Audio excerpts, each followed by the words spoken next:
What's up, everyone? Welcome to the Moving to Florida show. This is take two because I can't words today.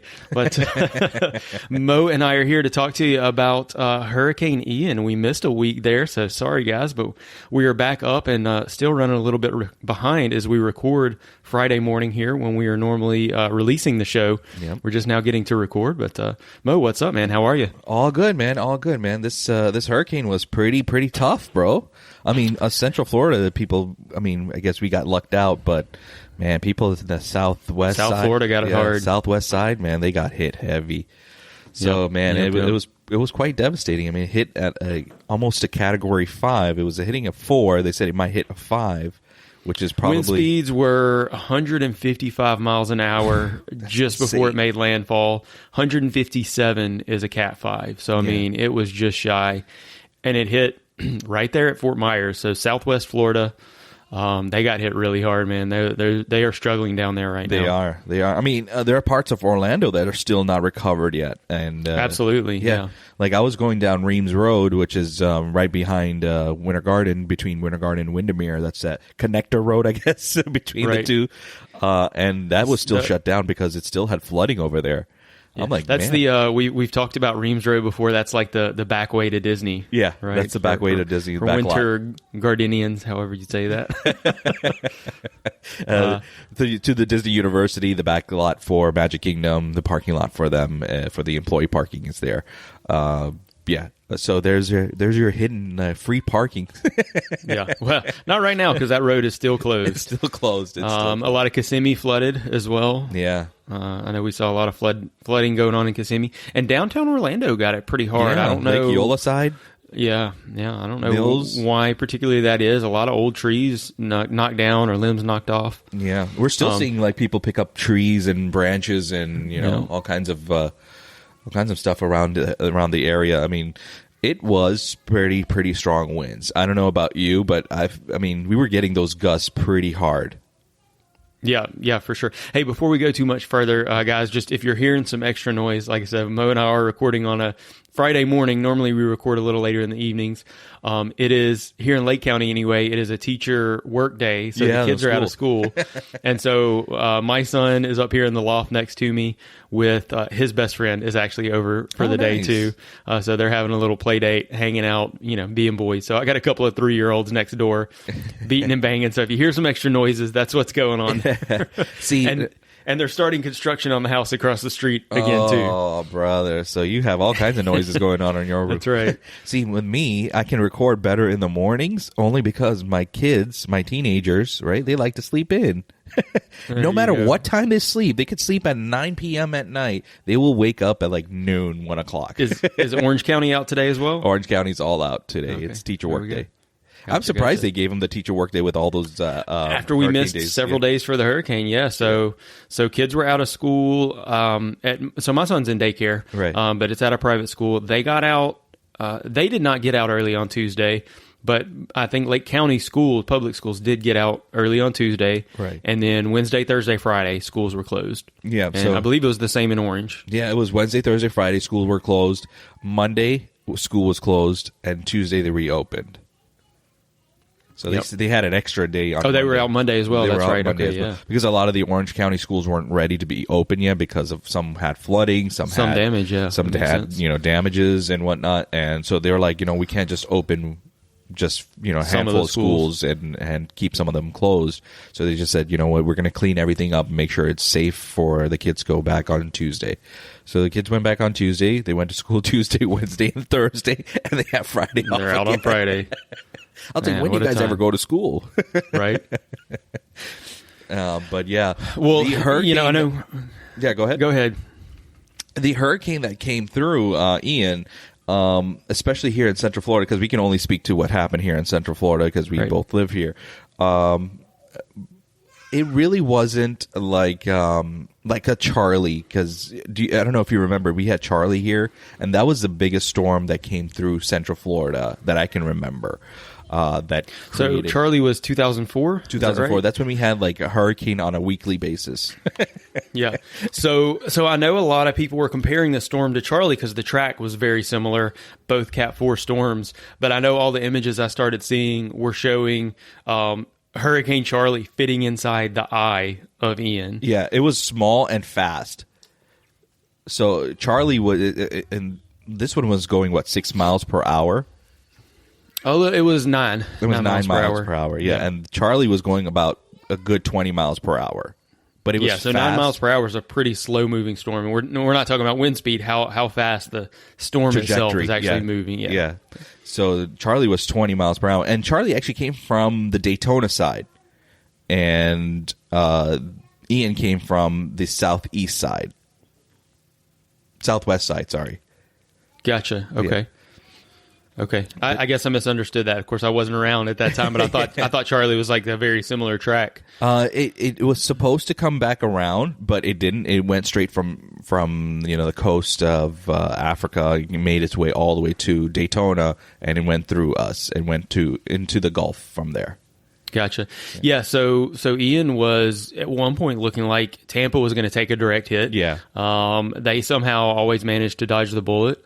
And, it ended up heading south basically overnight. So like Tuesday night was when we were supposed to start getting some heavier winds.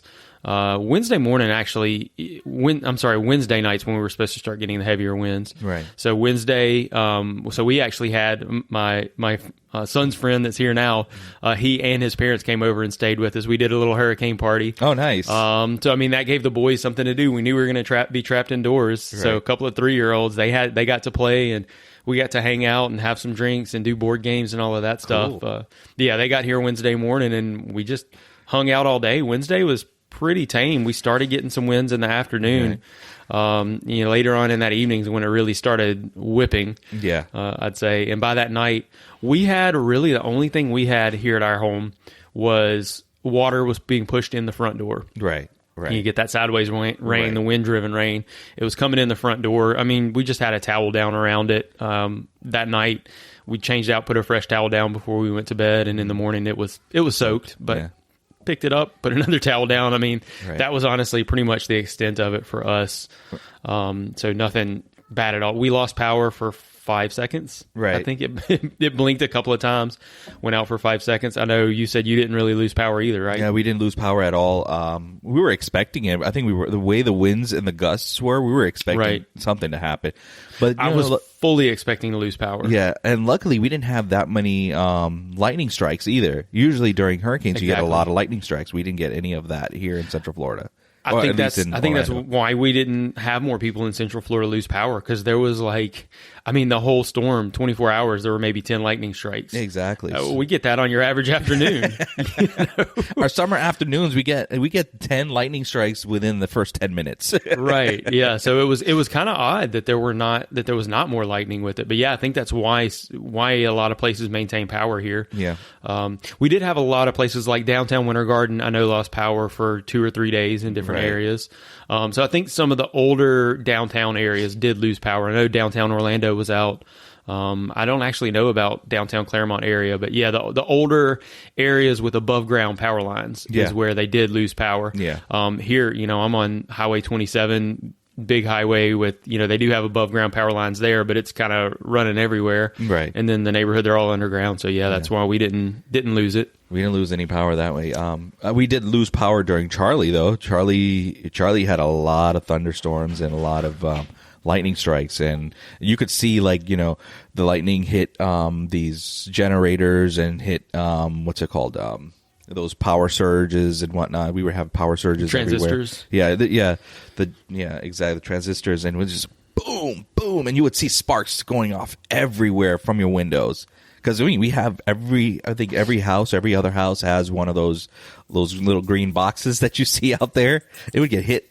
Every single one of them got hit. We'll be back after a quick break. No question, being a parent is hard. It's exhausting. It's demoralizing. It challenges you to learn and grow.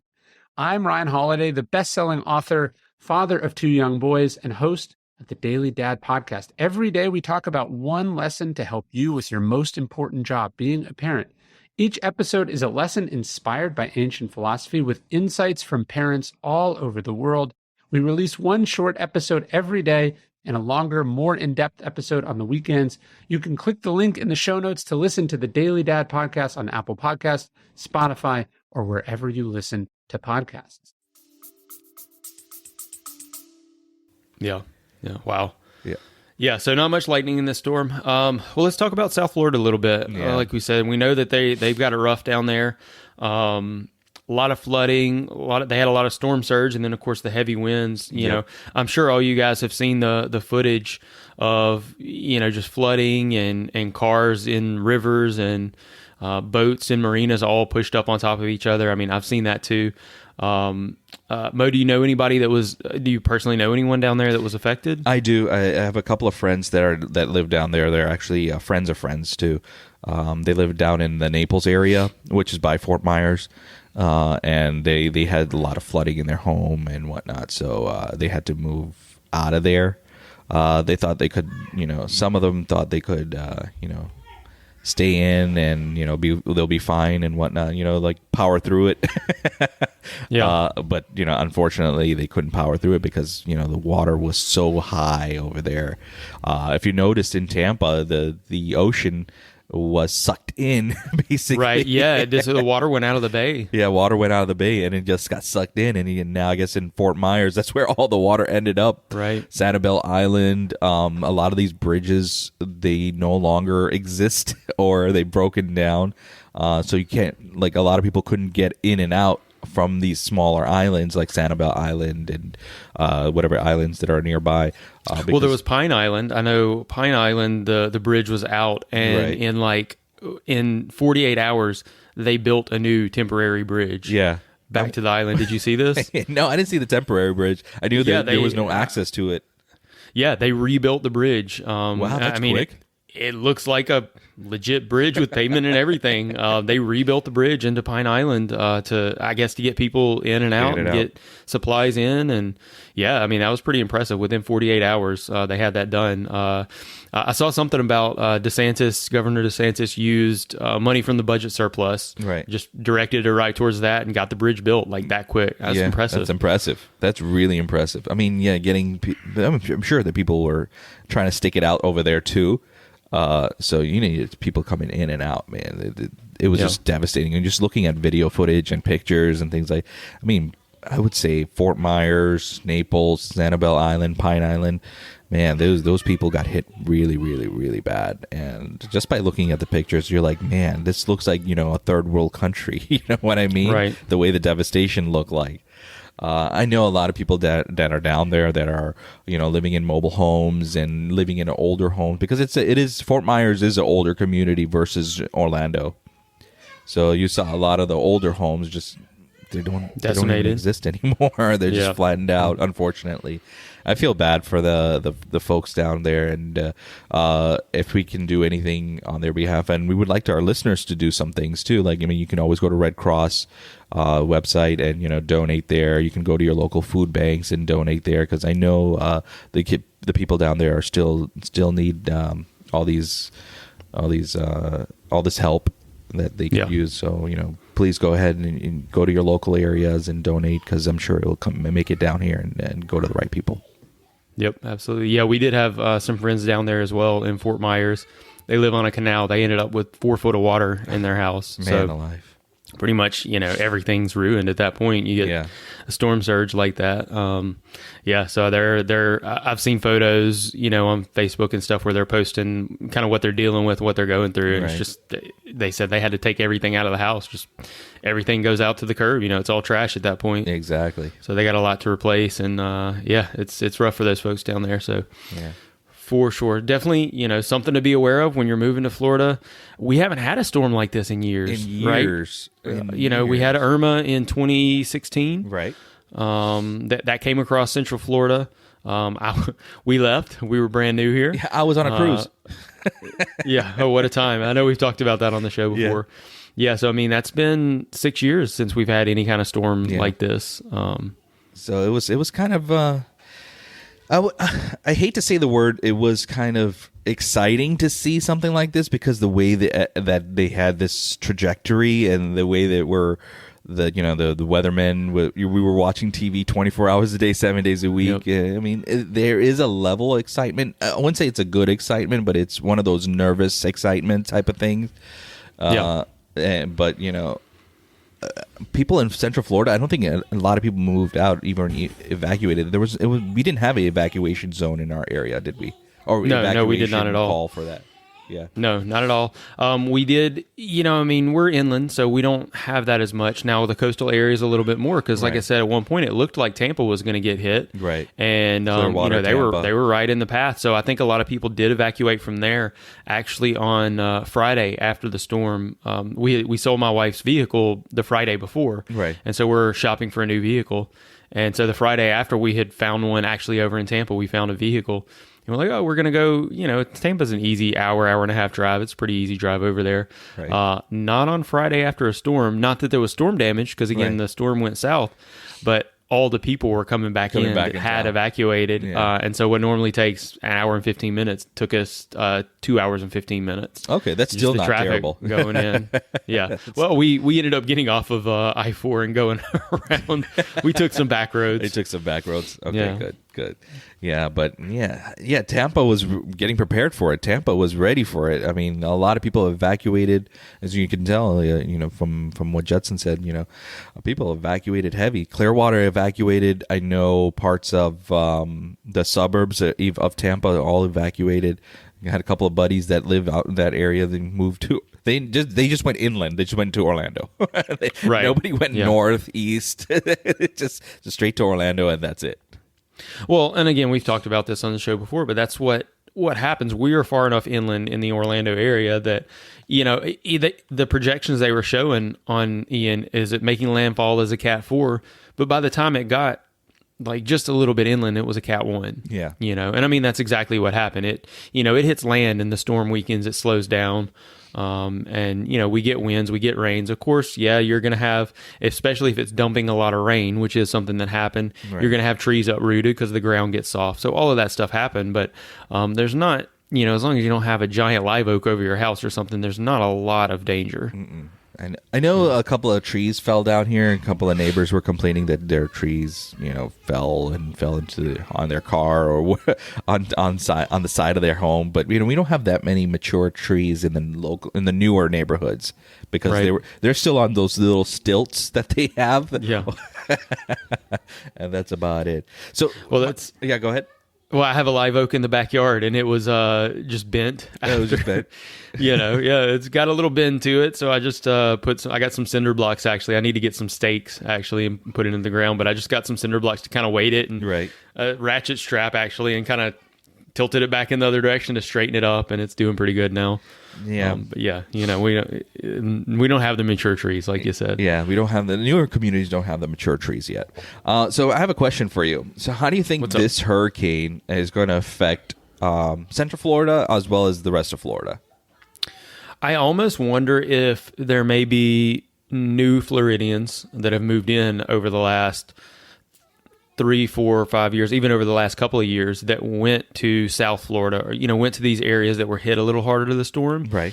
If they may end up relocating, hey, we love living in Florida, but maybe we need to get to an area that's not going to get a storm like this as bad. Okay. And I kind of wonder if Central Florida, Orlando area may get, a little more population growth from this. Yeah, I agree with What do you. you I think think? people from the South might migrate north and come to Central Florida. Or keep away from the coast, because you could still hit the coast here at an hour's drive. You know what I mean? But people don't. A lot of folks don't like to drive an hour. They want to, walk to the beach, or just 10 minutes to the beach, 15 minutes to the beach.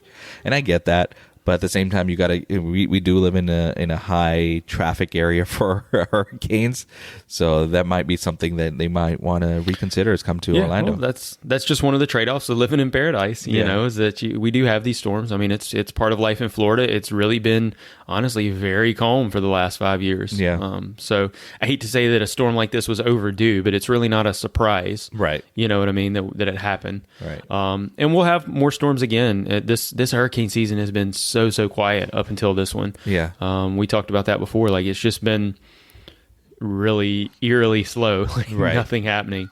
So, hopefully the remainder of this hurricane season will be slow. Hopefully, everybody has a chance to rebuild down in Fort Myers and they don't see another storm like this for a long time. But it's inevitable at some point again in the future, maybe not near future, but at some point they're going to have another one down there. Yeah. And likewise for the East Coast. I know even in Miami, they didn't get the winds, but they had a lot of flooding in Miami as well. Yep. They have flooding. This storm did dump a lot of water. Yeah. They sucked all the water out of Tampa and brought it. Right. Yeah. And they just dumped it across Central Florida. I know at one point they were projecting 24 inches of rain for us here in Claremont. Yeah. I don't know if we ultimately got that much. I don't think we got that much. I saw in Leesburg they were projecting 30 inches of rain. Yikes. Again, I don't think they got that much. I think it must have all went to Kissimmee because they definitely flooded there. Yeah, Kissimmee got hit pretty hard with the rain and whatnot. Yeah, I was going back to what you were saying. I think a lot of people may want to move out of the state too. I feel like people are going to end up going into Georgia and going into the Carolinas. Even though the Carolinas do get hurricane damage too, they get hurricanes there too. Yeah. That's where Ian went afterwards, right? Exactly. So I have a feeling that a lot of people are going to go into Georgia that just want to stay in this type of climate. In the southeast. Yeah, the southeast, and taxes and all that good stuff. Georgia, I would say, is closest to what Florida is as far as taxes is concerned, and other aspects as well. But I agree with you where it says more people are going to come into Central Florida and to go into. I have a feeling they'll go into Georgia too. Yeah. Yep. Well, time will tell. Yeah. Well, it's definitely been an interesting couple of weeks here in Florida. Sorry we missed last week, guys, but we are back. I want to just come on and talk to you about hurricane today. Hopefully, Mo, are we going to get this episode uploaded today? Yeah, I'm going to get it uploaded and sent out right after this. I did want to mention, talking about real estate though, how it caused delays here. And yeah, Let's talk about it. I had three closings last week, and all got pushed to either this week or the week after, or just next week. So those things come to a halt, and lenders then require another inspection. It's called a hurricane inspection. So let's say your home was damaged via hurricane, they will not lend you the money if. Once all this damage is corrected, then they'll lend you the money. Otherwise, they're not going to lend you the money if your house has, some kind of roof damage or any kind of damage that happened during the hurricane. So they still need to send people out there, take a look at the home. It's just a drive-by. They're not going to go in and, reassess the whole property again. It's just more of a drive-by type of thing and make sure the house that's not what I experienced. Oh, really? So I had two under contract. Appraisal had already happened, and the lender required appraiser to go back out more than just a drive-by. They actually had to go back through the home. Now they're not reassessing the value, but they're just looking, to make sure that there was no damage from the storm, inside and out. Okay. Yep. Yeah, I had a couple of new construction. They just did a drive-by on them. So, interesting. Okay. Yeah, they just did a drive-by on them. Yeah, for one of our clients, I know they had to go back in, right? Just our mutual client, they had to go back in. But yeah, they don't reassess the property like it's an appraisal or anything. It's just making sure that there's no damage due to the hurricane. Yeah, exactly. So my parents also got pushed to next week too. So we're going to go check out the property this weekend, see everything's all in shape. But based on what our GC said and whatnot, everything looks fine. Good. Yeah. Good. So yeah, we did actually have some homes in my neighborhood. These are all brand new construction that had hurricane damage. Yeah. Now I don't think that was because of the strong. Of course, it was because of the strong winds, but the homes should have stood up to the winds. Right. We had some homes that had shingles blown off. I think poor construction. Yeah. And we had some. They've got these vents up by the peak. Right. It's about a 3-foot long black vent. Right. And it's got a rain guard in front of it. Right. Well, a lot of the homes in the neighborhood in phase 2 apparently did not have those rain guards. Apparently, when they were built, those parts were in short supply and they were not installed. Yikes. And the people that didn't have a home inspection, that wasn't caught. And this, again, wind-driven rain was just getting blown right into those. And literally, I've got people in the neighborhood that had water coming from their ceiling. Yeah. Man. We were fortunate we didn't have that issue. And some of it, interesting, this was something that was interesting with me with this storm that I don't think I really realized before. The direction the home faces affects it. It does. So, this storm was coming to us from the south, from the southwest, right? Right. And so that's where I expected the heavy winds were going to be in the back of our home, because our home faces north, so the back of the home is to the south. Right. So that's where I expected the heavy winds to be, but that's not what happened, because it's a spinning, right, and it's spinning counterclockwise. Yep. And so the heavy winds were coming from the north, and which is where our front door is. That's why we had rain being pushed into our front door. Yep. So that was an interesting one for us. Yeah. And then also I have the investment property in Winter Garden. Yeah. It had when I was living in it at the time, when Hurricane Irma came, we did get water in the house. We were away at the time, and we couldn't figure out how the water got into the house. Oh, really? Yeah, so the carpets at that time had been replaced. It's all tile now. Right. Well, I have a tenant in the home now, and checked in with him, and he said, yeah, the water was coming in. The home's been repainted, resealed, everything since then. Right. But he said it was literally coming in at the baseboard. But there's a big concrete patio on the back porch, and that the porch faces to the north. And so again, I think what was happening is just that wind-driven rain hitting the patio, and that water just having nowhere to go, and just being forced right under there, on the patio, and it's just going under. It's just going under. Now, fortunately, it was tile. We put fans on it. Everything got dried out real quick, so there was no damage. Right. But yeah, I mean, that's where we saw water coming into homes was, Yikes. well, these new construction ones that didn't have the proper equipment installed, and then B, on the north side of the homes where the heavy winds were coming in. Right. Yeah, man. So that's what's going on here in Central Florida. We are safe. We are doing well. Yep. Anything else you want to add? Working on getting back to normal. Getting back to normal, getting back to schedule. Yes, indeed. So we'll be coming back to you next week with I guess a normal update. Working on getting some interviews lined up. Yep. Hopefully we'll be back to publishing on time. Again, sorry guys, we missed last week and we're a little bit late today, but we're here for you and ready to help you move to Florida. Sounds good, man. We want to hear from you. You can reach us at our Moving to Florida show hotline by dropping a voicemail or texting us at 407-900-5859, or drop us a DM on Facebook or Instagram at Moving to Florida show. And for Twitter, our handle is at Moving to FL show. If you'd like to connect with us, if you have any questions, or if you need a realtor here in Florida, you can reach us at movingtofloridashow@gmail.com. Be sure to subscribe to the show if you like our content, so that it would automatically download to your device and get you one step closer to moving to Florida.